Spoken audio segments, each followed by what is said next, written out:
Welcome to the Oakley Podcast, Trucking, Business, and Family. This show is brought to you by Oakley Trucking, headquartered in North Little Rock, Arkansas. The purpose of this podcast is to communicate with Oakley owner-operators and their families by giving them up-to-date information concerning Oakley trucking and the trucking industry, from business advice to safety updates to success stories. Also to give an insight to outside truck drivers that might be interested in joining the Oakley family.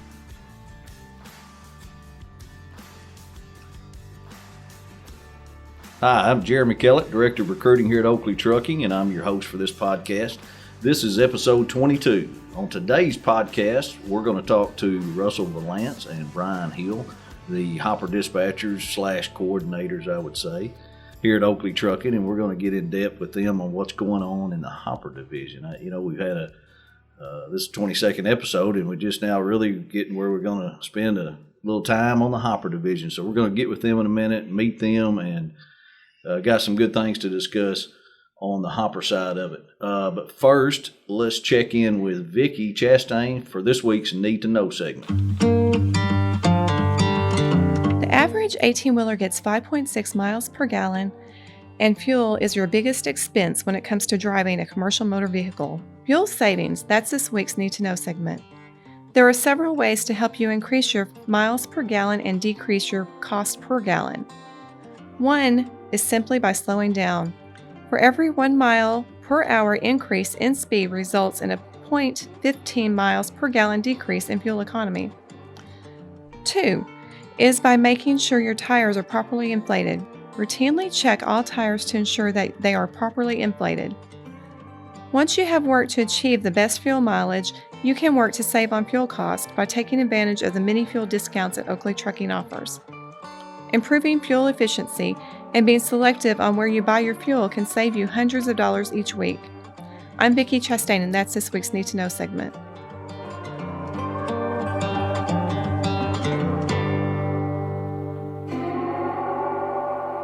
Okay, I got some announcements to make. Also, just some reminders that the CVSA Brake Safety Week is coming up August 23rd through the 29th. And I was going to read a little something for you guys, y'all probably know about this, but I wanted to put it out there to you. It says here, all brake systems and components must be properly attached, undamaged, without leaks, and appropriately flexible. So confirm all brakes are adjusted properly. Ensure that you understand automatic slack adjusters and their operation. Make sure all parts are properly attached and undamaged. Check for air leaks and no chafing on airlines. Confirm ABS indicator lights. So do your job and be prepared for that week coming up, because they're going to be out looking for it. So make sure you don't have any issues with that. Also, 2290s are due here at the end of August. You need to get that done. You can do that online, or you can call up here and get with Miss Wendy or Miss Allie, and they'll fix you up and get your 2290 paid. Also, we've had a lot of guys trading trucks here lately. Of course, it's an every week deal. Make sure you get with us on the weight of the truck, the bobtail weight of the truck, so we can make sure you don't buy a truck that's going to be way too heavy. There's a lot that goes into that. By the time you add your stuff in it, fuel on it, a wet kit or a blower, or just be sure and communicate with us. Last thing we want is you to roll up here on the yard with a brand new truck and it's way too heavy to work for. So keep that in mind. Also, I appreciate you guys listening to this podcast. As always, this podcast is for our owner operators and their wives and families, and to communicate with you, to get information out to you about Oakley Trucking and what we do here. Just hope it helps you be a more successful owner operator. So, all right, let's get to it. Bryan Hill and Russell Vallance here with me today. We're going to talk about the hopper division and some things that goes on with it all the time. I think it's going to be a good little visit here with them. So let's introduce them. First, Russell Vallance. Hey, Russell, what's up, man? Well, glad to be on the podcast, first of all. But, I've been with Oakley now about 17 years. Real good company to work for, good people. I've been married for 17, 18 years now. I've been at Oakley for 17 years. I have 3 kids, Carter, Sawyer, and Grace, and my wife's name is Brooke, and you know, they're important in this role as well. But as far as outside of work, I'm more of an outdoor type person. You know, I'm fishing and hunting on the weekends after work, you know, mowing the grass and taking care of the kids. And you got one of the best neighbors there is. Yeah, I got a good neighbor named Jeremy Kellett who lives 2 streets back. I thought he was going to say Vivian. we keep tabs on each other. Well, good. I appreciate you taking time to visit with us on this. I know you guys got a lot of work to do. How about Brian Hill? Brian, give us a little history on you, man. I've been with Oakley for 16 years. I have worked in and out of the Hopper Division, Sand Division, and end dumps. Been married for 26 years to my wife, Misty. We have 3 daughters. Most people that know me know that as soon as this door is shut for the day, I run straight to the gym, and I pretty much stay there all weekend. Try to do it 6 or 7 days a week, so I try to stay in as good health as I possibly can right now and come up here and do my job. Good deal, man. Yep. Appreciate you coming on and yes, sir. Hanging out with us a little bit. So, got some stuff to discuss. You know, the Hoppers, they hadn't got much podcast time since we put this thing out, so we want to give the Hopper Division some good airtime here and see what's going on with the Hopper Division. Now, I know you 2 guys run a lot of trucks, but you also got some people that help you. So give us how does that work? Let's give us a breakdown. How many trucks you got and who you got helping you? Right now, on my side of it, this is Brian. We do about 75, between 75 and 80. It just fluctuates week to week. Trevor helps me with that. And then, of course, me and Russell have been together for 14 years, I think. So we pretty much stay in each other's back pocket 90% of the time. So it's been a pretty good long friendship between me and him in doing these hoppers. And what about your side, Russell? Yeah, I've got William Lewis helping me out, and then on the other side of it, we have in Oklahoma we have Justin Jolly and Seth and Kyle Strickland, you know, helping out with hoppers over there, and they're running roughly 70, I believe, 70, 75 right now. And between William and I, we're working 79 right at this moment. Oh, got your hands full, don't you? We're rocking them right now. So I don't know. That's what 240, something like that. Yes, 230, something like that. Yep. Yes, we're real close to that in the Hopper Division. It's come a long ways in the last few years. You know it. It is. I think when me and Brian probably first started, we were probably under 100. Yeah. When Kobe and I first started back, of course, 16 years ago, I think between me and him, we had 35 hoppers. Oh man. Yeah. It's I've been in there the longest of everyone, so I've got to see it grow for a very long time. Of course, when I started here, it was 276 trucks. So yeah, we didn't have any hoppers when I started. Right. Long time ago, we got off into the hoppers. Right.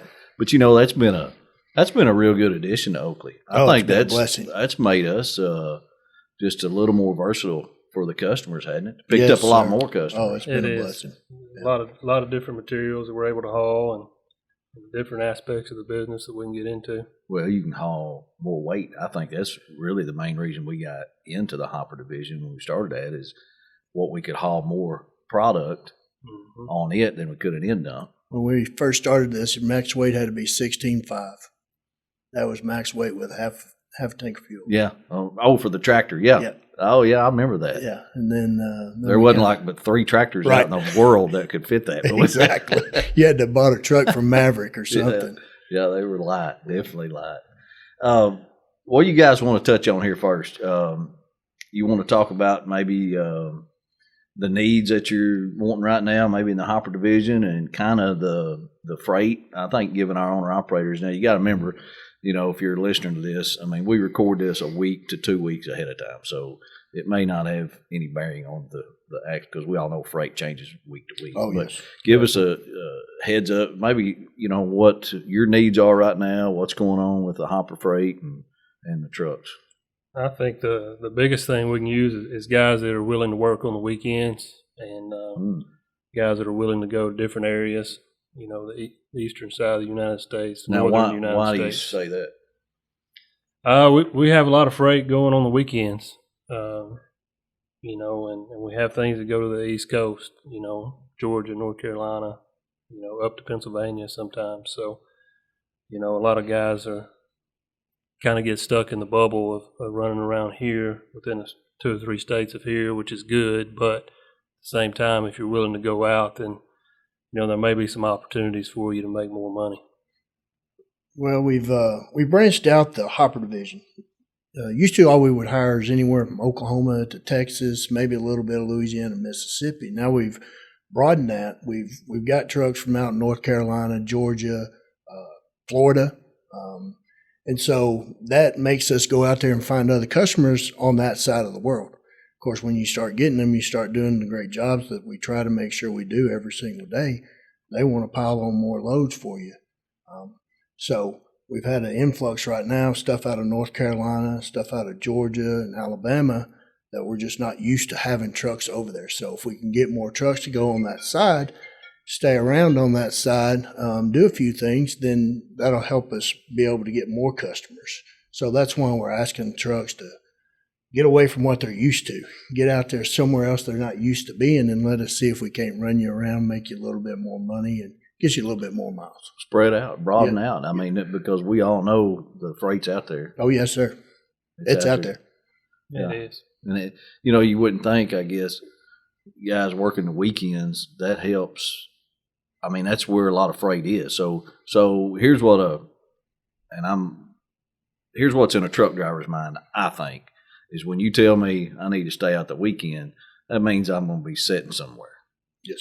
Right. But they're not. That's coming from another company. Oh, yes. That's those guys absolutely correct. They're not coming. That's not the case here at Oakley. No. I mean, when you're running, let's just say 40 loads a day, Saturday and Sunday both, out of 3M in Little Rock, either going to Dangerfield or going to Oklahoma City. And then, you know, you might have a GAF in Dallas that says, hey, I need 3 trucks a day out of Crosby, Texas, which is Houston, to go up to Dallas. They got to deliver on these certain times. Well, I mean, you can't use too many trucks on that because, you know, you're going to want them to go back and forth so they're getting the miles and stuff like that. So there's all kinds of little things like that happen every single weekend, you know.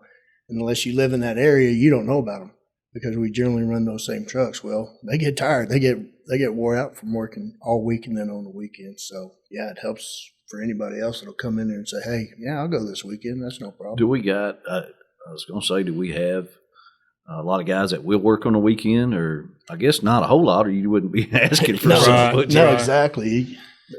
Yeah, I don't know. The majority of people want to go home every weekend, which is understandable. You know, we do a lot of it. But, you know, there's also a lot of opportunity on the weekends that is there. Well, I know you guys have made us, as the recruiters, tell anybody on the east of Arkansas that stay out 2 weeks, and that's the reason is just what you're telling us. You know, yes, there's freight over there that we need to haul, and it stays busy on the weekend, and it's just a opportunity to make more money. And we're not committing to getting some guy home every weekend in Mississippi and Alabama and stuff. 'Cause I know that's got to be tough on y'all. It is. Okay, you know, we were talking about guys staying out 2 weeks at a time and making more money. I was looking at some money before we came in here. I thought, you know, let's just look at some 2019 numbers and see what these owner operators are making on the hopper division. And I was really surprised at how much money these guys can make. You know, they're because you got the majority of them go home on the weekends, right? Yes, sir. I mean, and typically do short hauls, not, I mean, what, 200, 300, 400 mile hauls? Right. Yeah. For the or, you know, a day, 400, 500 miles a day. We try to make sure they do 500 miles a day, but it's impossible sometimes, you know. So, yeah, you're right. It's in between 350 to 500 a day. I mean, you got guys well over making well over $200,000. You know, 230s, 220s, 204. We had 9 guys over, you know, make over 200,000. You had 8 make over 190 to 200. So that's 17 over 190,000, and then 13 and from 180,000 up. So I mean, what's that? 30 trucks? Yes, sir. I mean, that's that's getting it pretty good if you ask me on the hopper division, not buying any equipment. Oh, yeah, it's pretty funny when you hire somebody in here that says, "Oh, I'm just pulling the end dump," or "I'm just pulling pneumatic tank," and something happens during orientation. They can't get something on there, and they pull a hopper for 3 weeks. After 3 weeks, they'll say, "I'm not going anywhere else. I want to stay right there. I'm going to stay right here." Yeah. And that's how a majority of those guys that are at the top, that's how they started out for us. They started out saying, "No, I want to pull the end up or this," and they start doing it and see that they can do extra stuff on the weekends if they want to. Yeah. Or if they want to go home, they can go home. But they know the more money they get when they stay out. So that's how they, at the top of that deal, they will literally make as much money as they possibly can and then go home. What kind of weight do they need to haul? What's the deal on hauling the weight on these hoppers? I mean, Well, we want it to be every load in the perfect world have 80,000 pounds on as a gross weight. As far as the net weight, it's going to vary with the weight of the tractors. Anywhere from 50 up to 53,000 pounds is what our guys haul typically. So, and the way we're set up to pay, the more you haul, the more money you're making pulling the hopper, and the more you're hauling, the more Oakley's making as well. So it's just a win-win for everybody. do the customers work with you pretty good on getting a weight? I mean, what do they expect when you bring a load to them? Do you get into that? They want a full load also. There are a few that they'll only order 50,000 pounds or they'll only order 51,000, but for the most part, they want all they can get also. Yeah, and that's how we're paid, by the ton. Exactly. Yes, sir. So hauling the weight makes a big difference, even if it's another 500 pounds. Yes, sir. Yes, sir. Absolutely. It could put you from 50,500 up to 51,000 pounds. It could change you a nickel. Yeah. Per mile on what you're doing. Right. Plus, it changes us, Oakley. Yes, sir. And that's the big picture for I want our owner operators to see. I mean, if we can get those owner operators to get close to that 80, I mean, we know it can be a challenge at some of these places, but you get as close to that 80 as you can with a half tank of fuel is typically what we tell them. And I mean, that's you have each guy get another 500 pounds on times how many loads we do a day. Holy cow, or a week. Oh, yeah. It makes a big difference in what we can do as a company for the owner operator. Yes, sir. Absolutely. I mean, how are the customers all pretty good as far as working for? I mean, we've had some for a long time. I mean, I've had Owens Corning for 16 years since I first started here, even in the end dump. About 3 months after I started working with them full time, and I've carried them all the way through the hoppers. And that's almost every Owens Corning plant that we have that we deal with. Malarkey, I helped start Malarkey when we got going over here, and we've done that for 5 or 6 years. Atlas and Ardmore, I used to do it. Russell's done it for 10 years, I think. I mean, you've been through Rita and some of the other ones. So, yeah, I mean, we've had a bunch of these guys for a long time.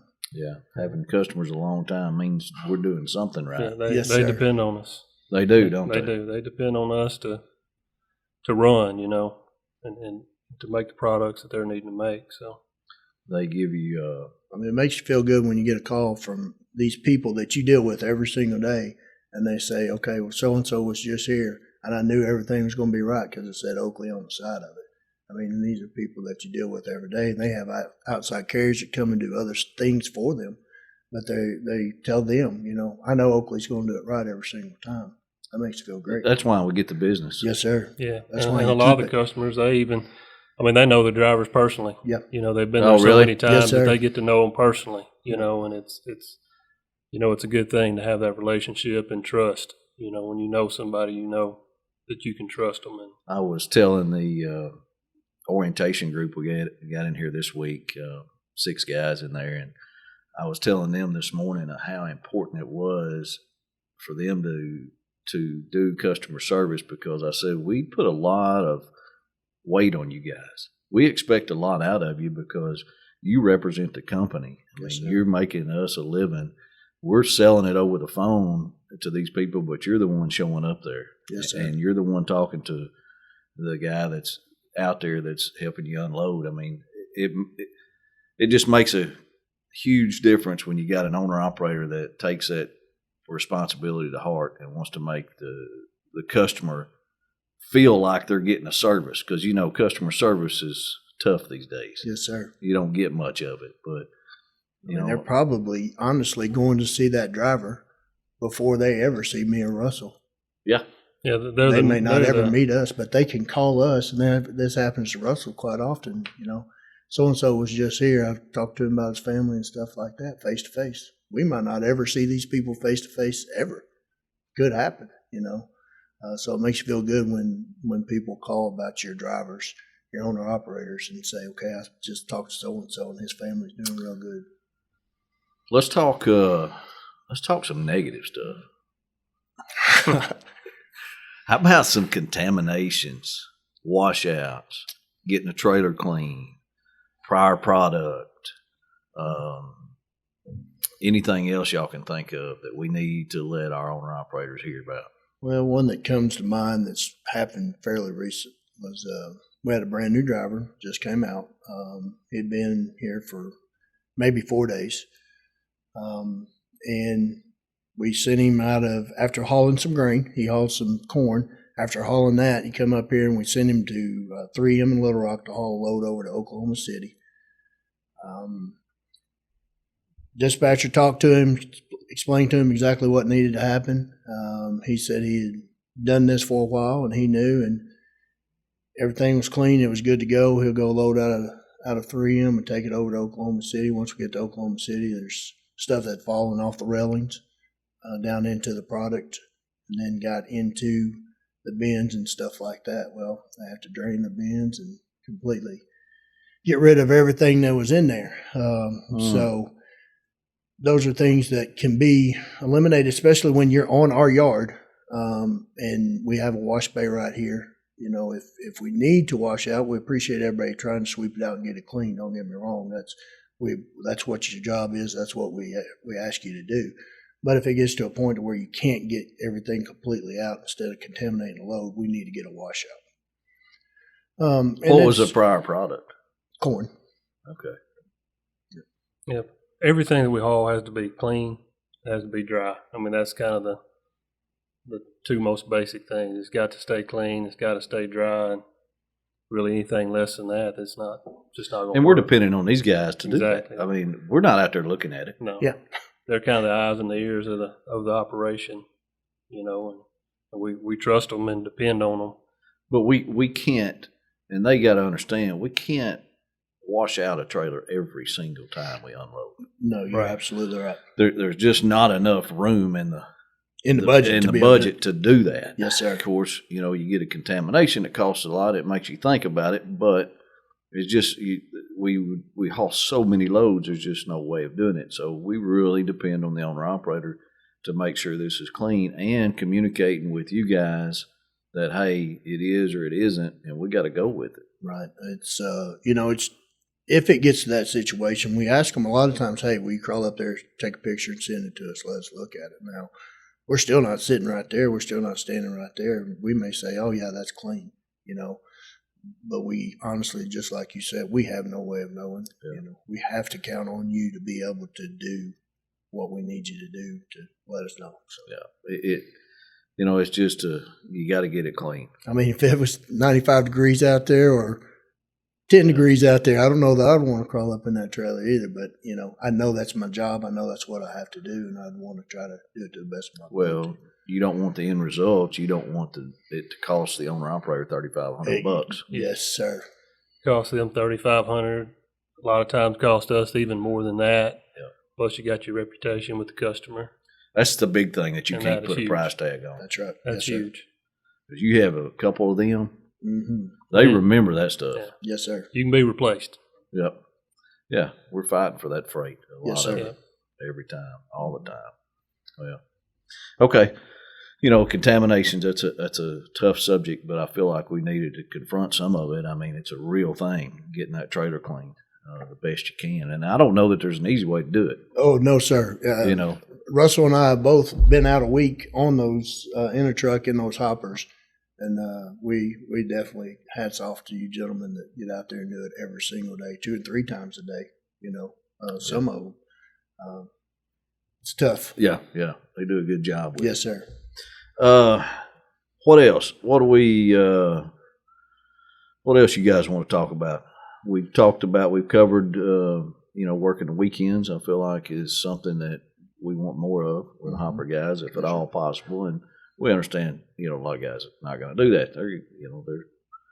They go home on the weekends, and that's perfectly fine too. That's right. That's fine too. We because we do that on the front end with recruiting, telling them whether they got 2 weeks out or 1 week out. But so we talked about working the weekends. We talked about making money. We talked about cleaning out the trailers and contaminations, dispatch. What about y'all got a crystal ball that you can look into and tell us a little future stuff for the Hopper Division? You feel like stepping on out on that, or you just kind of plead the fifth? It seems like the last 3 or 4 weeks, to be honest, things have picked up. The virus kind of hit and slowed a few things down here and there. We kept people busy and doing good, but the last 3 to 4 weeks we've been fighting to cover loads, and plan them out versus trying to find loads for us to cover. So. And the owner-operator will notice that on their check this week. I promise you that. The checks are looking a lot better the last few weeks. They're used to what we're used to seeing.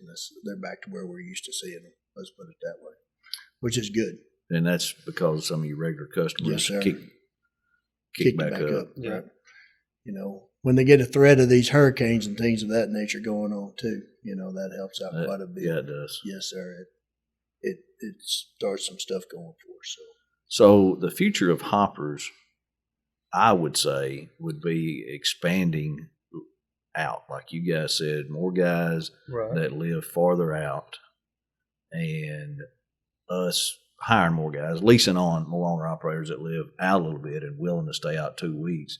That's probably the way we're going to grow the Hopper Division, isn't it? Are you guys, are we saturated with Mississippi, Oklahoma, Texas, Arkansas guys? Yes. Where do y'all want them to live? Anywhere. If they lived in Tennessee, Alabama, some Georgia right now would be very nice. North Carolina, Georgia, South Carolina. Really? Okay. We took a step back from meat and bone meal, food meals, or stuff going to dog foods for quite a while, 4 or 5 years. Yeah, feed ingredients. We stepped away from them, but we've stepped back off in it now. That happens quite a bit on the East Coast. We're looking for people that are willing to work over there and do certain things for us over that way. That would help out tremendously. Okay. Yeah. And as far as the crystal ball going, that part of the business will grow for us. We just recently got Mars back under our belt, so it will start to grow for us. Yeah, I think that's a good way to go, too. Yes, sir. We need to focus on that as a recruiting department. Get some of those guys in that part of the country that'll stay out a couple of weeks at a time. Mm-hmm. Good stuff, man. Yep. Good. What else you got on your mind? What do you think, guys? We covered about everything you wanted to? Well, yeah. I know that Russell feels the same way, and we just want to thank all of our owner-operators that are on the hopper side. We don't get to spend a whole lot of time with you on the phone. A lot of the times we get told we sound like robots on the phone because it's get them on, get them off as fast as you possibly can. So if you need us, you need to talk to us, stop us for a second. We have plenty of time to stop and say, hey, man, we'll listen to what What's you the got to best say. time to call you guys? Not related to the load I'm doing today, or if I just need to 10 a.m. 10. Somewhere in the middle of the day. 10 a.m. 10 a.m. to 2 p.m., kind of in the middle of the day. Best time to catch you where you actually got a few minutes to think. Yes, sir. And listen to them. Yes, sir. Yeah. Anytime between 10 a.m. and 2 p.m. is a little more relaxed as far as the number of calls we're taking in. Well, because you guys are just like anybody else. You want to get everything done here at the office while you can. 5 o'clock, then you got a family. You got things to do there on the weekends. You got stuff to do. So, if they can catch you during the week, makes a big difference. And those times are the best time to call you if they got an issue, they get something bothering them. Yes, sir. I always tell these guys, look, if you got something on your mind, you better talk to them about it. Tell your dispatcher. So Yeah, we don't let it fester, 2 or 3 days. Let us know right away if there's a problem. If you got a problem with your check, problem with your miles, problem with us, or problem with your equipment, whatever it is, only way we can fix it or make it better is if you let us know when we talk about it, And I tell the orientation class that too, because how many times have we gone into a room like this with a owner operator, sit down, and it's a little ugly at first, but you dish it all out, and by the time you leave that, man, you feel so much better. I promise, yeah. Definitely. I try to tell all of my owner operators, I don't care what you say to me on the phone. It does not matter to me. When we hang up or when we get done talking, I'm over with. It's over with. And you're my family again. You're my friend. I'm here to try to make you money, and you're trying to make me money. At the end of the day, we are a family. Sometimes they gotta come face to face. Yes, sir. So, don't do it on the phone because it's a lot better. We've always had a policy every time something happens, we say, what's the first thing we say? Bring them to the yard. Get them in here and let's talk to them. Right. That way we can face to face, away from the phones, and we can find out what's going on with the owner operators. So try to accommodate him and tell him what's on our mind. Right. Because I have known you guys to let a few things fester on y'all. Yeah, exactly. We're human beings. It works both ways. That's right. It works both ways. And sometimes that meeting has to take place for it to come out. Right. Both sides to come out with it. So good stuff, man. Future's looking good for the Hoppers then, sounds to me like. Yes, sir. Definitely. And the future for the 2020 is looking a lot better too. This second half. It's great. How about the new office? It's The new office is nice. It's Isn't it? even better very than not nice. very many people over here. It is nice, It isn't is it? awesome. That's just because you guys are separated from the other dispatchers, That's right? exactly right. Yep. Well, and we want to invite the owner operators over here too. I know there's a question. I've had a question a couple times. Y'all may have too, whether they can come in here or not.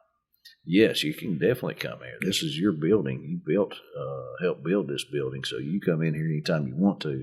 We are requiring face masks right now, so like I said, this is probably going to actually come out a week or two after we record it. But come in, face mask, come visit us. We'd be glad to show you. You can come to the back of the office, over the levee, past the driver's lounge, hang a right, and you'll come to the back of the office and come in a back door there. Other than that, man, that's a Hopper Division in a nutshell, isn't it? Yes, sir. Yes, sir. Thank you for having us. Good stuff. I appreciate you guys hanging out with me today and giving our owner operators an insight on what's going on in the Hopper Division. I'm Jeremy Kellett, and we'll have a new one coming out every Wednesday. Be sure to listen to it, and appreciate y'all tuning in. Have a good week. Thanks for listening to this episode of the Oakley Podcast, Trucking, Business, and Family. If you enjoyed this episode, be sure to rate or review the show in the podcast platform of your choice and share it with a friend. We love hearing from our audience, so if you've got a question, comment, or just want to say hello, head over to our website, theoakleypodcast.com, and click the Leave a Comment button. We'll get you a response soon and may even share some of the best ones here on the show. We'll be back with a fresh episode very soon. Thanks for listening.